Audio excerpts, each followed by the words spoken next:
அப்படின்னு சொல்லப்படக்கூடிய இந்த வாக்காளர் தீவிர திருத்தத்தை தேர்தல் ஆணையம் செய்கிறது. இதை ஏன் திமுக எதிர்க்குது? திமுக ஏன் எதிர்க்குது?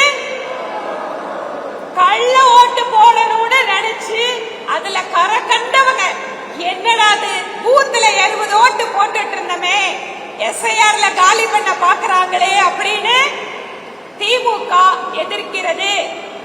அதான் வேற காரணம் என்ன சொல்றாங்க? வேற என்ன காரணம் சொல்றாங்க?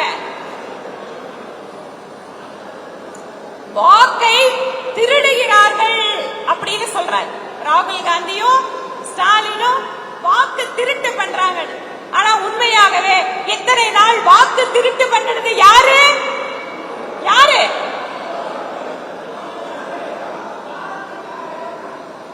திராவிட முன்னேற்ற கழகம் தான் இத்தனை நாள் இந்த வாக்கு திருட்ட பண்ணிட்டு இருந்திருக்காங்க. அதனாலதான் இப்ப எஸ்ஐஆரை அவர்கள் எதிர்க்கிறார்கள். நாம என்ன கேட்கிறோம்?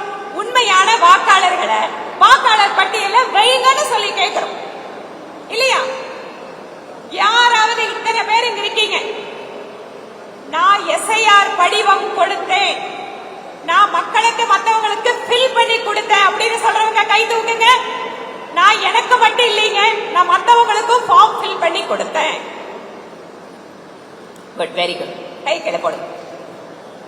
இப்போ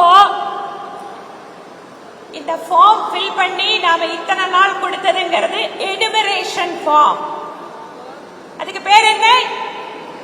எனுமரேஷன் ஃபார்ம். அந்த ஃபார்ம் எதுக்காக? நான் இந்த பட்டியலில் வாக்காளராக இருக்கிறேன் அப்படின்னு சொல்றதுக்காக நாம எல்லாரும் எஸ்ஐஆர் ஃபார்மை ஃபில் பண்ணி கொடுத்தோம். ஓகேவா? நம்ம ஊர்ல பசங்க வெளியில வேலை பண்ணிட்டு இருக்காங்க, பெங்களூர்ல வேலை பண்றாங்க. அதனால என் பையன் இல்லைன்னு சொல்லி ஃபார்ம் கொடுக்கல அப்படின்னு சொல்லி யாராவது இருக்கீங்களா? இருக்கீங்களா? பிஎல்ஓ ஒவ்வொரு பூத்துக்கும் அரசாங்கம் ஒரு அதிகாரியை நியமிச்சிருக்கு. நீங்க அவங்களெல்லாம் பாத்தீங்களா? கை தூக்குங்க. என்னோட பிஎல்ஓ நான் ஒரு முறையாவது பார்த்தேன்னு சொன்னவங்க. ஓகே. பிளே ஸ்டோர் மற்றும் ஆப் ஸ்டோரில் இருந்து பாலிமர் செயலியை QR கோடு மூலம் பதிவிறக்கம் செய்யுங்கள். செய்திகளை உடனுக்குடன் பெறுங்கள்.